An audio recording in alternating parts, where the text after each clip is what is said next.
did we meet, Lauri? Do you remember the first time? I don't. I can't. I do. Okay. I was actually thinking about it. So I had shown up to the shop and met Brad very first time I walked in, and he and I started talking about chicken bratwurst because I don't like beef. And he had done a whole pig with the apple in it for a wedding, and it was there, and we got to talking about it. And then he said, well, next time you come in, you have to meet my wife. And the next time I came in, I actually ordered a turducken because my in-laws were visiting and they had never heard of it. And you were there, and Brad introduced us at that time. So it was around Christmas years ago. It's been a long time. It's been a long time. It's since I've moved. We've been here 20 years. Has it been that long? Yeah. And then I suppose it started gradual. Yep. So with what you just said, it was because you gave Brad opportunities that he would thrive on, making the turducken, engaging in the conversation of, doing a smoked whole pig with the apple. He loved that stuff. He loved it. And you gave him an opportunity, to do it. And he was doing something that I had always wished, because my husband loves bratwurst and I'm not a huge fan of them. And then Brad's like, well, hey, I got a chicken one it was chicken and wild rice was my very first chicken bratwurst. And then he went back and he said, well, no, I want my kids to eat vegetables. So he did one chicken with vegetables. Broccoli. And so I would come in every time and he would have something new for me to try. I remember. And it was the best thing for me because it expanded my horizons, and he taught me so much about how to cook things. And that's why I got a smoker, is because of Brad. Well, he loved food. He liked to talk about it. And if you loved it, then that just was a perfect combination for you too. It was. And then all the kids coming through. And I was so impressed when he told me, number one, how many children you have, and that they were all at home. And I was like, this got to be Superwoman. It's got to be. What the heck, running a business, dealing with the whole family, and your kids were all in sports. I was really impressed.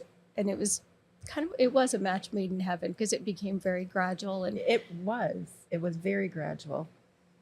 It was very gradual. And in fact, actually, we invited you to our daughter's wedding. It was that gradual to get that close to each other through our business as a customer, to invite you to our daughter's wedding. That's how special our relationship was. Best beans ever. Oh, Best beans I've ever had in my life were at that wedding. They're the green beans, right? No, it was baked beans. They were baked beans. They were baked beans. Okay. And I think I probably ate enough for half of the people there. Okay, good. That's what we wanted. I told Brad, I love beans. They're delicious. And he's like, well, what about everything else? meat. I'm like, I just want the beans. Just give me the beans. Oh, I do remember that. Yeah, I do remember seeing you at the wedding. That was fun. So, but over the years, I think we started probably getting to know each other a little bit more. One of the things that you shared with me was the loss of your son. So can you tell me a little bit about that and when it was, what happened and things, if this is okay to talk about that? It is. So military is kind of a family business. My husband and I both were in the Army, and our son, Sean, joined the Army, and he became a medic. And so he was on the first long deployment. He was stationed out of Hawaii and went to Iraq. What year was that? So that was in 2003. And we had just moved here when he was in school. So he never lived in this house. We moved from South Carolina to here, and he was in college at the Citadel. The war happened, and he told his dad that this was his war, not his dad's. And he left college and joined the Army and came home and told me. And then he told me what his job was going to be, and we went right back to the recruiter, and he became a medic, just like I thought he should. So you were proud. You were happy. Did you have any reservations of him getting into the military? Because both you and Darren are in the military? With everything that was going on at the time, there's always that. And especially if you're in the military, you understand what could happen. The price tag. And Darren was at the Pentagon at the time, and he was actually running things for the troops in Iraq. He was an armor officer. So I knew what they were doing on the big end. And I was proud of Sean for wanting to do what we did for a living, because it really came out of a real passion for being patriotic and trying to do the right thing. And when he got over there, he said it was the right move. He met some of the most amazing people that were local. He said that we don't have any idea. And so his passion over there was treating soldiers, but also treating the children of Iraq. Sure. And we have multiple stories about him going out of his way to do that. And so that makes me proud that he gave them something also. So you knew the risk because you and your husband both were in it, and you're just proud. Scared? Was. Is there some scared in it? And yes, I am not going to lie that there is some fear when you find out that your son has got orders and he's going into a war zone. I also knew that I had to trust that people knew what they were doing. And I firmly believe that there is a master plan and we're kind of following along. So I wished him well, gave him my love, sent him more food than he could probably eat, and hope for the best. And it did. We have lifelong friends, his friends. So he went over to Iraq, came back, and was a medic volunteer at a muscular dystrophy camp for kids. And he had been back for less than 3 months. And he was at this camp and on his way home and was hit by a drunk driver and killed. So it was a hard thing to open up the door on the 4th of July at 6:00 in the morning. And when you see them in Ouch. uniform, you know what Ouch. it is. There was no doubt. So July 4th of all days, Independence Day, Right. 6 a.m. Knock, Knock on knock, the- knock. And you were sleeping, you were Yeah, up. no, we were asleep. It was 6:00 in the morning, and there was a knock on the door. It's like, what's going on? But as soon as we looked out the window, Oh, we no, knew. you knew. Oh my Yeah. goodness. Okay. Yes. So Walk me through that. So they came in, and obviously we knew. They told us the circumstances. Did you know the individuals that came? Was it No. two? It was two. It's Two? always a chaplain and a notification officer. Okay. And so they came in and they explained everything. And my other two children were still sleeping. And our first concern was anybody else hurt? Okay. And we learned that there was another individual that was hurt, but was going to make a recovery. And then we decided at that moment how we were going to deal with it is how everybody around us was going to deal with this. And Darren and I made a conscious decision to celebrate a life and not a moment, because the moment was when he was killed. His life is what we should celebrate and continue to do that. And so that was a decision we made even before we woke the kids up and told them. That's amazing that you had the mental capability in that traumatic moment in time of your life to both, not one, but both, come to that conclusion before the other children even woke up. Yes. That is remarkable. I think it was survival.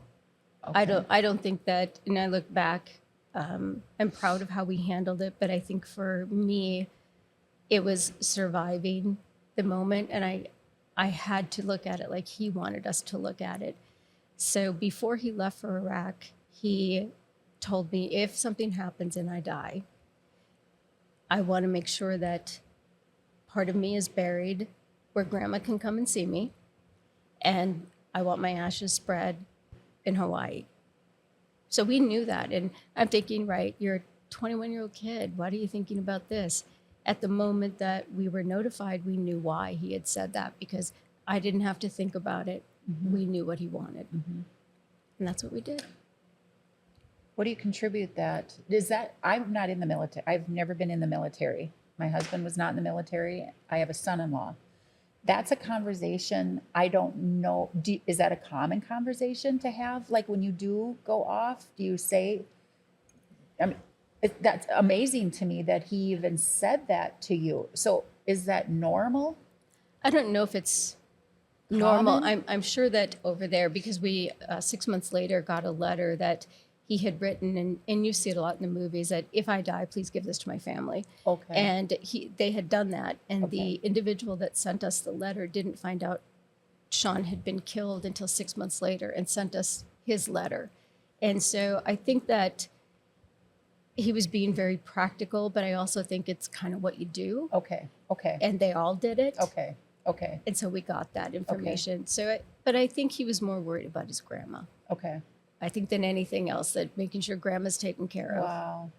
Is that your mom or My parents' mom. Okay. My mom. And my mom was actually diagnosed with Alzheimer's right after that. Mm. And I believe now that if Sean had to go to keep her company during that journey, because she would talk to him all the time. She would tell him to not go in the bathroom with her. So she was obviously, And he was gone. and he was gone. And she had come. Okay. She thought she saw him all the time. And so throughout her Wow. illness, and Sean was always there. Oh my word. So I think that, Very comforting. yeah, Mm-hmm. I think I think he knew that. And I believe that she believed it. Yeah, absolutely. Because if she's talking to him. Right. And so it was a good thing. I want to share something with you that happened. And, you know, these are these intimate, real field talks that when you get to talk to people about stuff like this, that's hard. You don't always get to hear these gifts. That's what I call what I'm going to tell you. It was a gift. So Brad passed away in October. And this was probably maybe in about July, August. He had gone to there was a church council meeting or something that he had gone to after church, and I was mowing the lawn to take up that time, our church lawn, that particular day in June or July or August, whatever day it was. And then again, remember, he passed away in October. Yeah. So whatever discussion had taken place in that church meeting, he said, I've got to go up to the cemetery to go and look at something. He never told me what it was. I never asked him what it was. So I finished up doing my lawn mowing, and the meeting finished up. We jumped in the truck and we went up to the cemetery, which is across from our church. And he was doing whatever I still to this day do not know what he went up there for or what it was that he was looking at. But I was sitting on a bench just waiting for him. It was a beautiful Sunday afternoon. And he came, when he was done with whatever it was he was looking at, he sat down by me and he said, if we ever pass away, I'd really like to have a bench with our name on it. Wouldn't that be cool? Then people can come and sit down and, and visit with us, and instead of just standing there. So when Brad passed away, it was like I didn't know it at the time, whenever it was June, July, or August when we were up there, but we have a bench now because it was a gift from above, because Brad didn't know he was passing away just a short time later. But it made decision making at that time very easy for me. It was a bench. Right. That was just, I know, a small little thing, a small decision. But when you get something like that from your loved one that's gone now, it's like, thank you. You didn't know it, but thank you. Thank you from above too. Right. Those little gifts. And there's so many things that I look back on now before that I can say it was prepping me. It was preparing me. I didn't know it at the time, but so when you have those gifts, they mean more to you. It's just, you can't even begin to put it into words. That's how I look at it. Some of those things like that. Yeah, I agree. I think it's a setup. And Sean was pen pals with a PTSD group out of New Bedford, Massachusetts. They had adopted him, as a lot of people did during that time. And he had promised them that when he came back, he was going to go have a spaghetti dinner with them. That never happened. However, when we were over picking up Sean's body, I got a phone call from a guy named Doc. And that was my son. He was a medic, was Doc. And he said that they were very sorry to hear about Sean. They're building a building for homeless veterans, and they would like to name it the Sean Brooke House. In Massachusetts. In Massachusetts. And he'd been dead less than a week. Oh my God. And we said, absolutely, we'd be honored. And now there is the Sean Brooke Veterans Home in New Bedford, Massachusetts. Wow. with 18 apartments for veterans that have experienced homelessness. Wow. And we go back and visit. Oh, and that gives me chills. It's the I've right got thing. chills. You know, things happen. And if Sean had to go to keep my mom company, and if he had to go to save these 18 veterans, Yep. we can do that. Yeah. We can make good on a bad moment in time. Wow. So I get where there's things that happen and you Yeah. really, Yeah. it adds something different, and everybody takes that and makes a good out of a bad thing. But not always. Sometimes people, and maybe, perhaps you've encountered them, but I have, and they become angry, bitter in life because tragedy has struck in some way for whatever reason. Who knows why you went down your route of contentment or finding those joys and those pieces that bettered humanity, that Right. bettered our world. I look at things too.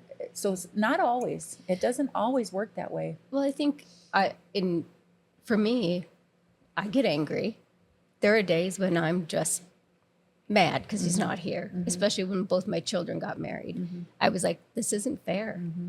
And it's okay. It's okay to think that. And I think that if you don't allow yourself that moment of anger or frustration or sadness, it's going to build up and turn into something ugly. So there are those moments where me and the guy upstairs have some conversations, and I'm sure he's patting me on the head somehow and telling me to calm down. But I'm angry.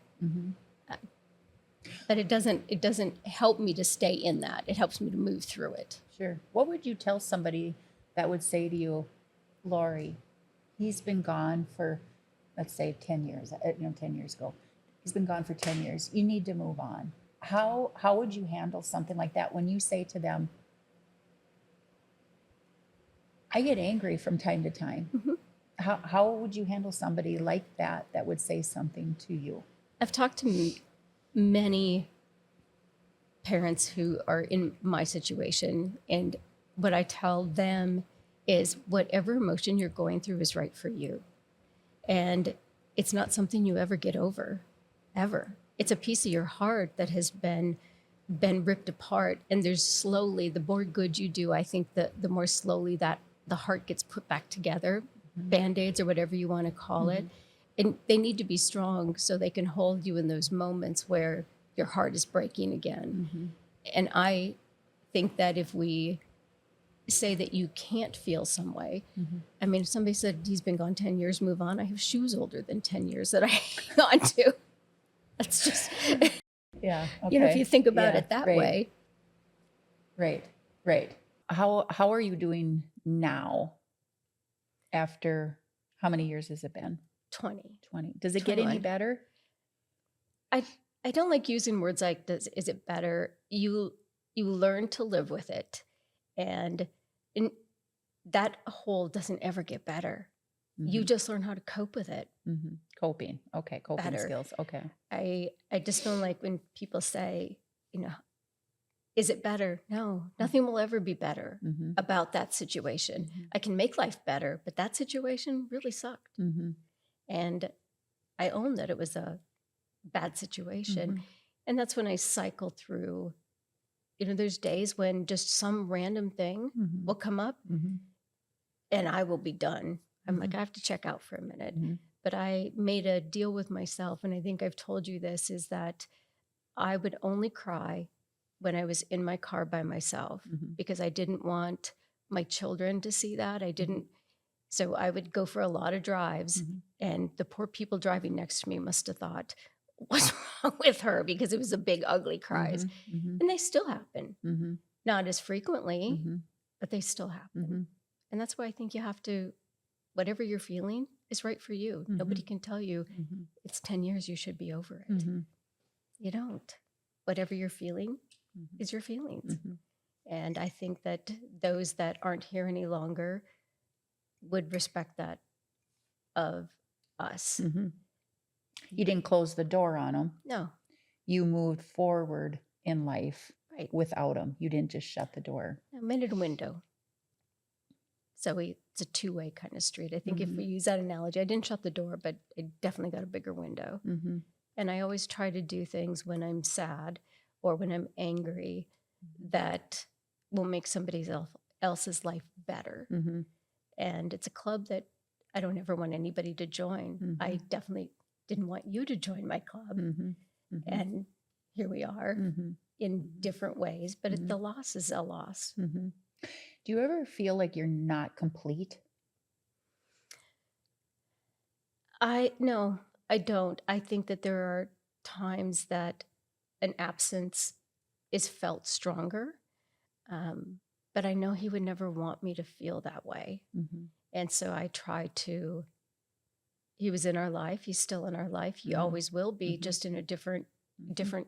way. Mm-hmm. And so I don't think I feel incomplete. I think there are moments that there is definite, in wedding pictures, there's a definite spot Mm-hmm. that is not filled. And I can notice that in a picture like that because it's a beautiful picture and everybody was having a good time. Mhm. In the back of my mind, something is missing. Mm-hmm. And so I don't feel incomplete. I don't think that would do him justice if I said that. Mm-hmm. Mm-hmm. So I feel I was just awarded an award at our meat convention, and it was like 50% sweet and 50% bitter. And I just have to accept that that's the way it's always, I have to move forward, that that's just the way it's always going to be. My partner, the partner that, is the father to my children, my business partner, my husband, I feel like I'm just never going, it's always going to be 50-50 with everything. So I don't know, you lost a child, so I can totally see how you can feel like there's always that hole. For me, it feels like I'm just moving forward in life, just like 50% of me is gone. But it's not that there's 50% that's there, that I'm happy and I'm grateful.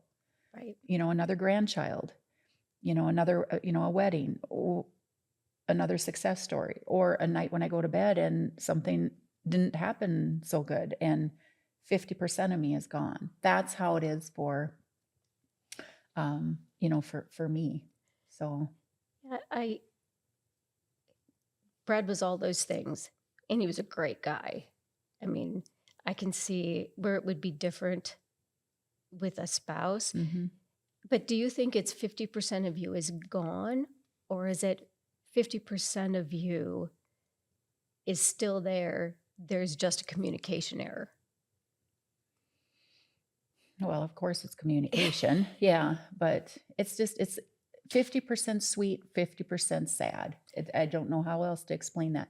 Now, this is me, but my children, when I talk to them, that hole in that picture is not there. So, like when they're getting married or when they're having children and they're sitting, rocking their baby, and Papa is not there, that it's not 50% of them gone. Right.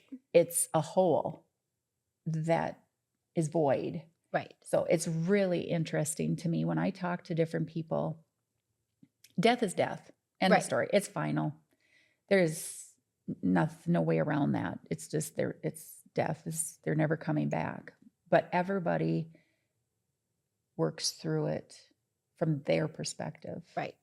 And I know when I did do some counseling, like right after Brad died, and the counselor said, everybody right now has, like Brad's parents, their son passed away, so they're mourning a child. Now it's different than a child Brad was, an adult he was in his 50s, totally different. At times too, when people, a child, if you're going to compare a child and a young child opposed to a 60-year-old child, that, there's differences there too. Doesn't mean it's worse or better. It's just always a different perspective. But she said that everybody has like blinders and they're only seeing it when there's so much trauma and so much emotion going on early on. She said, you have to you're looking at it from your perspective, Sarah. You probably can see your children suffering, but there's friends, there's, some of your employees are mourning him deeply, but you don't have the capability right now to see it all from those. And it was like so spot on when she told me that, because it made me just open my eyes up, just instead of just thinking it from my perspective. It was part of my healing, I guess, too. I think that is I will tell you that the first year that Sean was gone, I remember nothing. Absolutely nothing. I look at pictures. I don't remember being there. I don't remember a year. It took me about a year. And I've since apologized to my children because I can't imagine that I was a very good mother in that Sure. year. But I was doing the best that I could Mhm. with what I had. Mhm. And it's a void. When I tell you it's a real thing, I don't know how somebody with amnesia does it, because I look back and go, Yeah.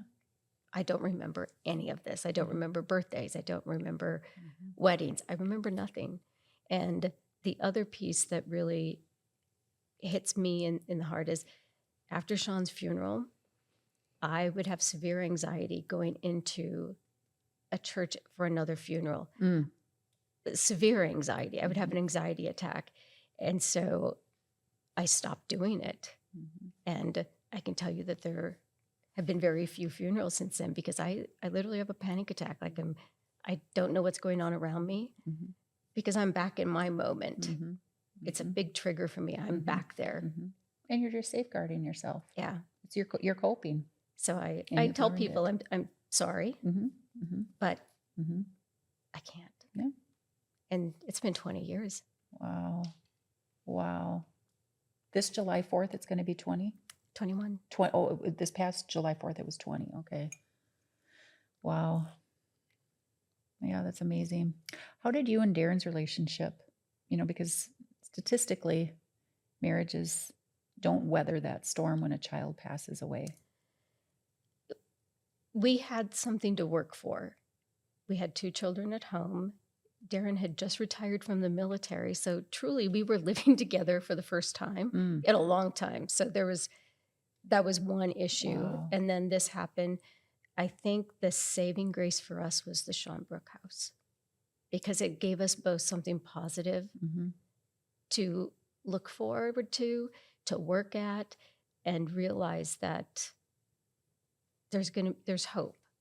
He's not going to He's not, ever. he will never be forgotten. And we were also blessed with all of his friends that were stationed with him and deployed with him are still friends to this day. They've come to my kids' graduation. They came to their Wow. weddings.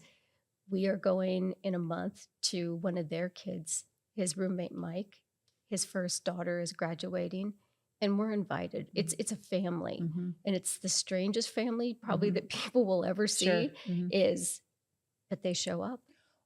Well, you mourned the same person deeply, so you united in that mourning and the grieving, Yeah, it just, and it made your heart happy. they do. And it's filled that piece that was breaking Sure. off. They are not going to let him just disappear. Sure. And their kids, all of their kids know about Sean. They've heard all the Sean stories. Sure. We hear about new Sean stories every time we get together. I know now why mothers shouldn't know some stories. But I think that's a piece of it. When you can be shown that he mattered that much to somebody else, for them to give up their days of their lives for us and my family. For Sean. I can't imagine what their thought process as 20-somethings to say to themselves, we will always be there. And that's what they told us. And not one of them has given up. 20 years later. 20 years later. That's real. That's real. Yeah. It's the best. Wow, that's amazing. How are you have a daughter and a son, and how do you think that affected those two because of this event in their life at a young age? I know now, and as they're getting older, Parker was very young, and Sean was so much older than he was. He was 7 when Sean passed away. So he missed having a big brother. And Christine and Sean were 2 peas in a pod. Anything to get over on mom, they did. And so they also lost their best friend. We have letters. He wrote letters to each one of them. So they have that. And for Christine, my daughter, the hard part is Sean passes away. the very next year, her first year in college, one of her best friends was killed. Mm. And then she moves, and a couple of years later, her other roommate was killed. That's more tragedy than any child should ever have to experience, and to come out with the grace and what she has done.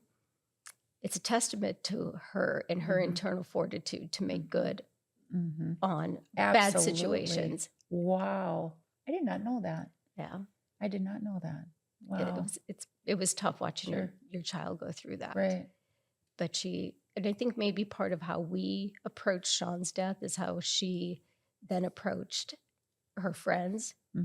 And she kept in contact. One of her friends' name was Roz, and she kept in contact with Roz's mom until she passed away. That's how she could stay connected. Right. So that's how we can stay connected, is just staying connected to the people that matter. People that matter. Yeah. That's wonderful. That's where her hard work ethic, her work ethic comes in. She's like determined. She is. And she's a dog trainer. And I think that was also a refuge for her, because animals are unconditional love. And so she's always been surrounded by that. And that's where she goes to escape, because a dog is not going to turn his back on you ever. I gotcha. That's beautiful. That really is. That's why she's so good at that.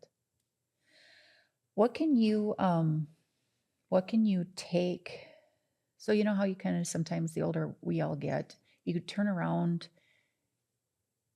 and I don't know exactly, it happens differently, I suppose, for everybody, but at some point in our life, we can kind of turn around and look at our life instead of, when you're in high school, you're looking ahead, college, getting married, perhaps, whatever the future holds. But when you get older, you turn around sometimes and look back. Can you look back on your life and say, like, how the trajectory of your life was altered immensely? In which direction?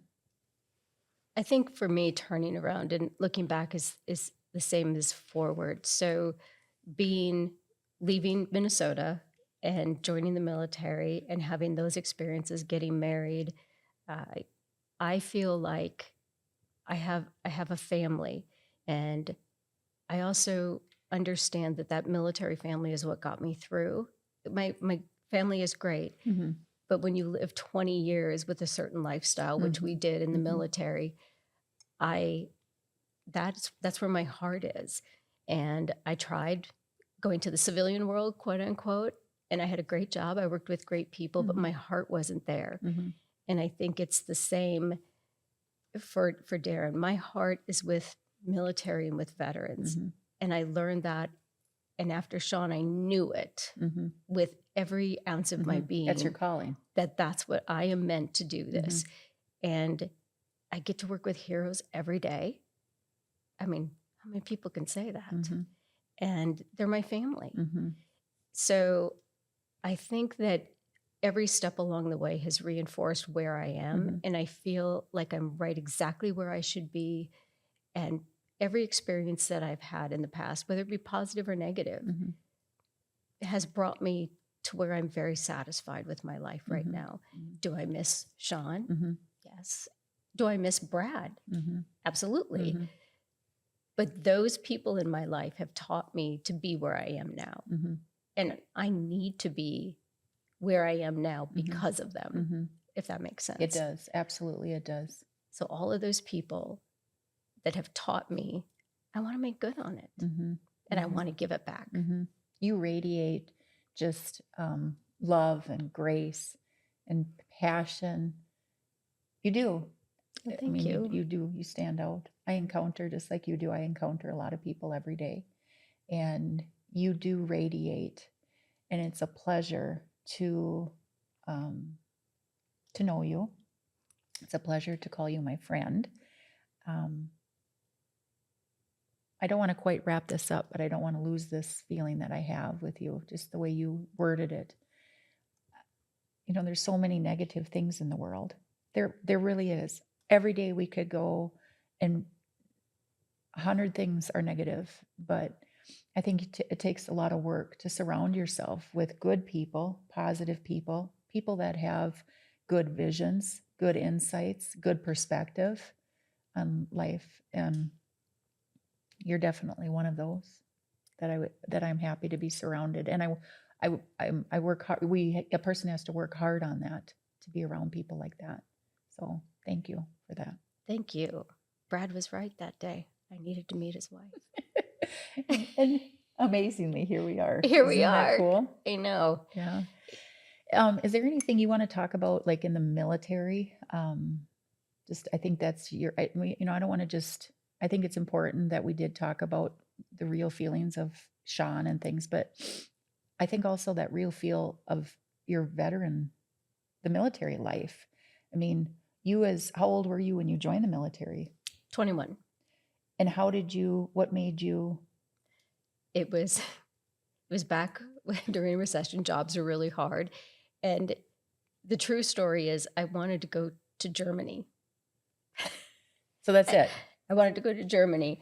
And That's the real true feeling right there. It was. I wanted to go to Germany, and I couldn't save up enough money. I mean, back in the day to get there. And so I walked into the recruiter's office, and July 6th, I walked into a recruiter's office and I said, "You have 1 week. I do not want to be a cook and I don't want to be a mechanic. What do you got?" A week later, I was gone. I didn't even tell my mom. She thought I was visiting my cousin. I joined the Army. When did you figure out that you were gone and that you had joined the military? Well, I called her collect, and I don't think she still believed me until I came home in a uniform. But yeah. Oh my God, you were gone you were 21, so you were right. I was out of the house. You're 17, you were out of the house already. Okay. Right. Okay. So yeah, I left. Did you have any support of sister? Well, I'm the oldest of 7, and so at that point, my next sibling would have been my brother Craig, and he was 3 years younger, so he was just in high school. Okay. And my mom had twins. They started coming in twos, and I said, "I have to go. I gotta go. Gotta go. I'm a singleton." Yeah. They start coming in twos. It's time to move out of the house. There's 2 sets of twins? No, my dad is an identical twin, and my youngest sisters are a set of twins. So I have 2 brothers and 4 sisters. Okay. And my mom came home pregnant with twins, and I'm like, there's got to be something else. I can't be babysitting again. Because I was 18 when my twin sisters were born. See, I get it. Okay, yeah. Yeah. I think you've told me this before. Okay, yeah. I'd go out and I'd get home and have to feed a baby a bottle. And I'm like, this is not what being 18 is about. Right, yeah. And so I left and got a job. I used to work Key Punch back when they had Key Punch cards. And then the economy went down and I wanted to go to Germany. And I did. So you got to go, just a different route. Different route. Never turned back. Wow. It was the right decision for me. Well, yeah. I mean, look at where it took you. Yeah, got me just a world of experience. I did not get out of the Army because I was tired of it. I got it out because Darren and I wanted to have kids, and one of us should probably be home when that happens. So I got out. But you were in it for how long already? I was in it for 7 years, and then Darren and I met, and then he was in for 20. Okay. So we had the kids, and he was gone. He was home. He was gone. He was home. Sure. You were a single parent pretty much. Right. Yeah, he was around. And he worked in the Pentagon. His last duty assignment was in the Pentagon. Okay. When I talked about Sean going to the Citadel in South Carolina, Darren had orders to go to the Pentagon and had them changed because we were moving Sean into college. They were changed, and his office was destroyed in 9/11. The plane hit where his office would have been. Had he gone there and not went to South Carolina, he would have been in the Pentagon the day the plane hit. 2001 on September 11th. Yes. And so he went back and did document recovery and all of that. So he was back at the Pentagon after that. So it was, it was a blessing. I still I have a horrible feeling for all the people that lost their lives and watching the Pentagon rebuild and where it was and where it came from, and knowing that a moment I talk about a bad moment in time when Sean was Mhm. killed. There's another moment that happened Mm-hmm. to everybody else, Mm-hmm. and we were spared. Mm-hmm. So that's a good moment, Mm-hmm. and in the middle of a bad moment. Mm-hmm. So that's kind of where we Mm-hmm. went forward. And Mm-hmm. But you talk about moments, and Sean, that was that moment. Darren was that moment. I think that brings me a tremendous amount of comfort, knowing that so many things, we get up every day, we know what we're going to do, we have our agenda for the day, but in reality and in truth, we really don't, no, because it can change in a heartbeat, just like that. just a moment. And I think for me personally, the moments, the tragedies or the traumatic events that I've gone through in life have made me have a deeper understanding of that. And even before Brad passed away, I truly cherished our relationship. Brad and I had a really good relationship. Not always, But being married is a right. But the life. life. But the latter, like 7-8 years, honestly, I always say we had probably the best marriage on this side of heaven. He treated me so wonderful, and in return, I did the same to him. So I did. I really cherished the simple things, the health of our children, our marriage, even on really bad days, tough days. I still cherished it, but I didn't even knowing and understanding all of that. When you go through stuff, every time you go through stuff, you have a greater understanding and empathy of life. And it's kind of like a key, is how I look at it sometimes. It's like a key to understanding. Like now Brad is gone. I look at other, marriages, and I'm trying to explain explain what I'm trying to say, but it's a key. It's just a greater understanding, a key to a greater understanding of things, and a greater each thing. It's a greater depth of understanding. It's a greater understanding of empathy of somebody else going through something. I take that. I feel really blessed. I feel really blessed that when somebody does talk to me, I might not understand completely, you losing your son, Right. but I hear you. I listen. I understand. But when a person goes through things in life, that's the key. There's a greater key to that understanding of Right. life. I say this very cautiously because it came with a price tag. But I am so thankful of that. Not that I had to go through that, but because that had to happen, or that was going to happen regardless, that was a gift, and just being able to understand and love harder is a blessing to me. 100%. And I think that when I talk about moments and you talk about keys, if in order to have a greater understanding, you have to own that and understand that we may handle things differently, but knowing where I come from now, I may not know the depth of your hurt or the depth of your joy, but I can understand that it's important to you. Mm-hmm.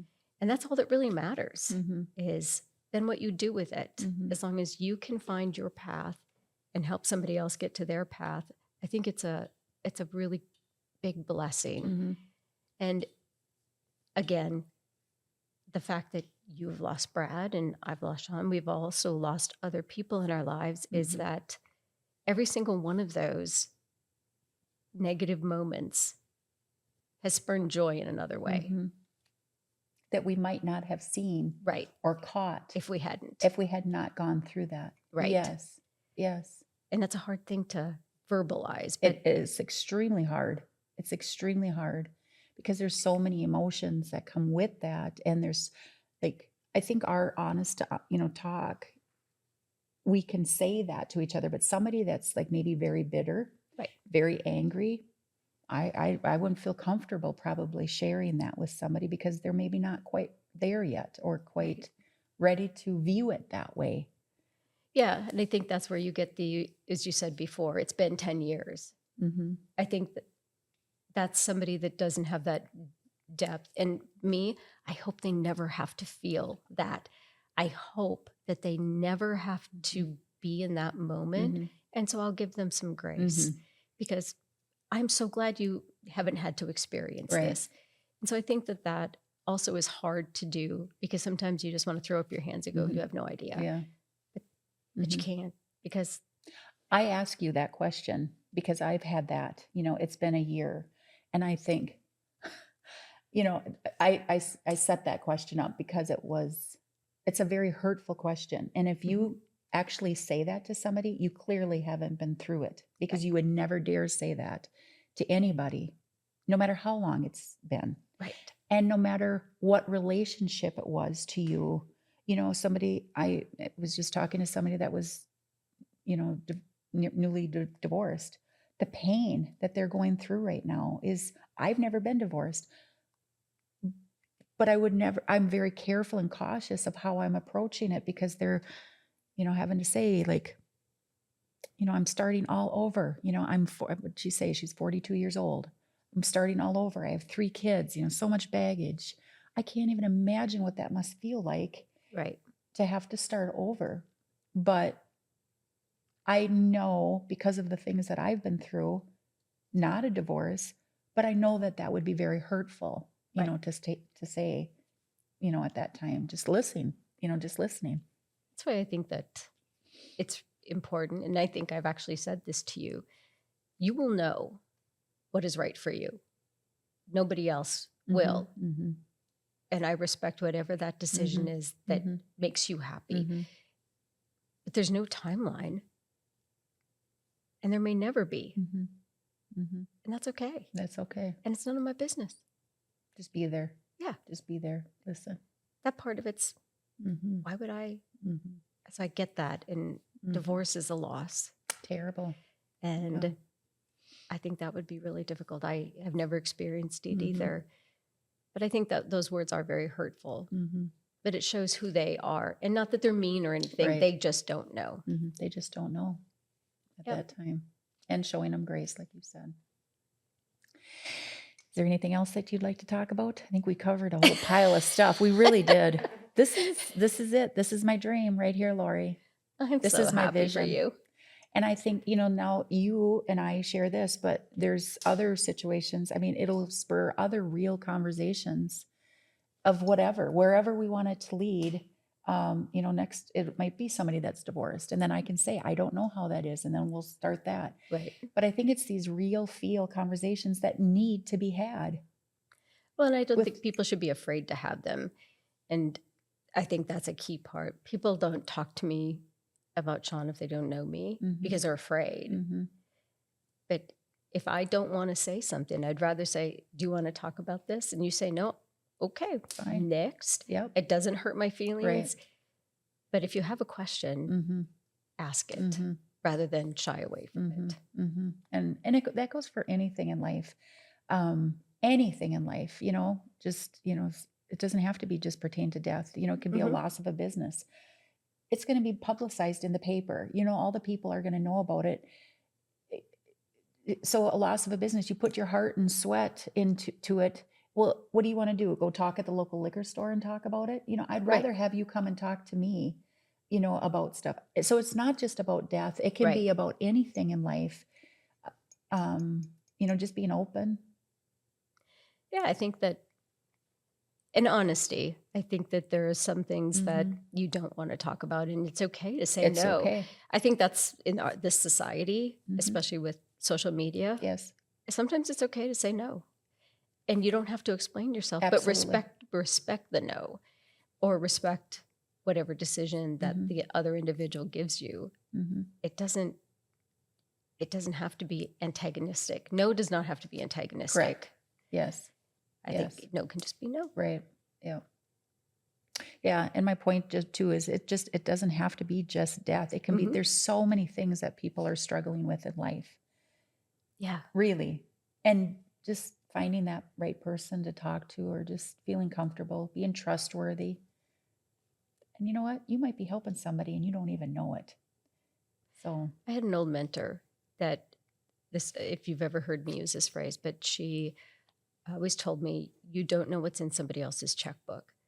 And I'm like, why am I looking in their checkbook? Okay, I was 20. Why? right. But is there emotional? You have no idea what somebody else is going through. Right. So approach it that they may be acting a certain way Yep. because of something that's happening that you will never know. Yep. And try to approach Yep. that situation with, they don't know what's in your checkbook. I like that analogy. It's Right. It was one of the best things that this Pearl was her name had ever taught me was, you don't know what's in somebody's checkbook. That was a pearl. It was a Pearl. She was good old Pearl. Yeah. She taught me a lot, but I think that's the one thing that'll stick with me always. Right. Is when I get frustrated with somebody. If I'm dealing with somebody, I have to stop and say, there might be some, this is what they're talking about, but there might be a whole other backstory that they don't want to share, and respect that. Yep. Thank you, Lauri, very much. I appreciate you coming on with this podcast. It means a lot, and I treasure it. Thanks for having me, and thanks for being my friend.